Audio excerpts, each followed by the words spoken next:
The exhibition is called The Decorator and The Thief, which started life about 9 months ago. And the starting point for the project was working from the Arts Council collection, which is the largest loaning collection in the UK. And it was developed in partnership with the National Glass Centre. So we have an off-site project at the Priestman Gallery as well.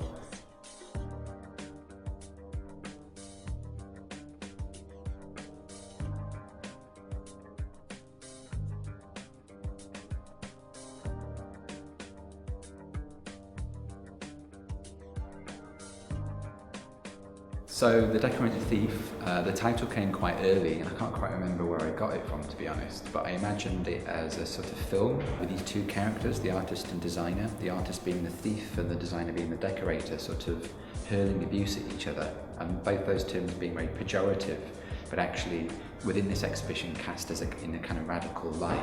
I've also commissioned a 12-year-old girl, Phoebe Turnbull, who's the daughter of Dean, who's our chief technician, to animate or create these two characters. And I asked her what she thought a typical artist looked like and a typical designer. So we've enlarged those drawings and painted them onto the wall, so people, when they come to the exhibition, can see these two people.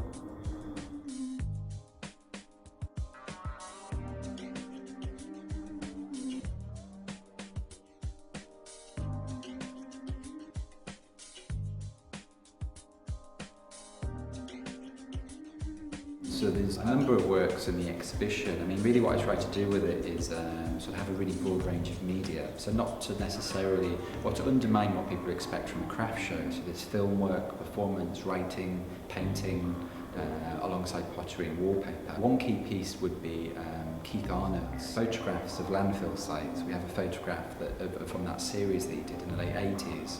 And he basically went around landfill sites and rubbish tips and took very beautiful photographs. Because I think what the work does in relation to the exhibition is question the idea of beauty or value, how we value beauty. Taking something that's completely overlooked or often invisible and really focusing our attention on it. And what I love about that work is that it reminds me of the kind of landscape tradition of people like Turner and Constable, but at the end of the day it's a burnt piece of toast. It's about taking something ugly and turning it into something beautiful. I think that's what art often does very well.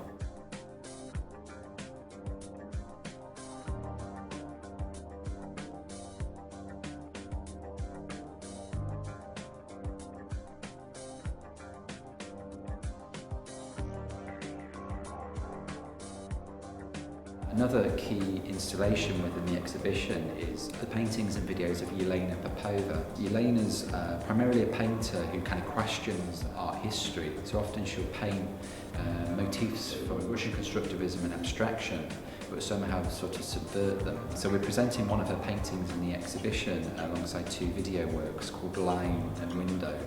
And Line and Window basically present two labourers, one person painting lines on a road, another person washing a window. And the two pieces are kind of references to painterly abstraction. So she's very interested in those labourers in some way being completely invisible, but in a different context that work would be worth huge amounts of money. So a pot can be worth £200, in another context it can be worth £2,000. Why? You know, why does that happen? What are the conditions that create that?